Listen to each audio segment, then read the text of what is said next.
తోకలే ఒక ఎగ్జాంపుల్ చెప్పాను. తోక వెనకంటుంది, కుంకకు తోక వెనకంటుంది, తల ముందు ఉంటుంది. అదే ముందంటే నేను ఉన్నతమైన స్థాయిలో ఉంచుతుంటున్నాను. కాబట్టి నువ్వు పైవాడుగా ఉంటావని కిందివాడగా ఉంటావు. మీరు చదువుకోండి తర్వాత ఆ వాక్యాన్ని. ఇంటికి పోయి నెమ్మదిగా మనకు టైం లేదు కాబట్టి వాక్యాన్ని చెప్పాను. కాబట్టి దేవుడు నిన్ను ఆశీర్వదిస్తాడు. నీ తొట్టిని, నీ కడుపును కూడా ఆశీర్వదిస్తాడు.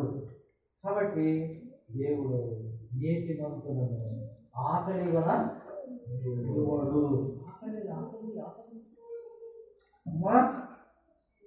ఆకలి.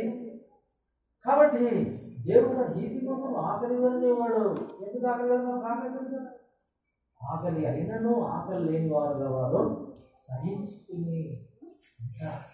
కాబట్టి ఇది నీతిమంతులు ఉన్నటువంటి లక్షణం. యేసుక్రీస్తు వారు 40 దినాలు ఏం చేశాడమ్మా?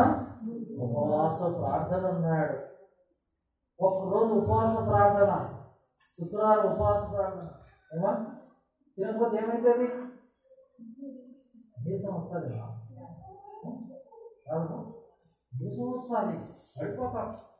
కళ్ళు తిరిగి యేసు ప్రభువు అయితే 3 రోజులు ఉన్నారు వాళ్ళు ఉపవాసం, ఏం లేకుండానే. వాళ్ళు దారులు పడిపోతారు, వారికి రొట్టెలు ఆహారం పెట్టండి అని చెప్పినట్టు. కాబట్టి ఉపవాసం, ఎప్పుడన్నా ఉపవాసం అలవాటు చేసుకున్నావా? ఏం సరిగ్గా ఉపవాసం ఉంది.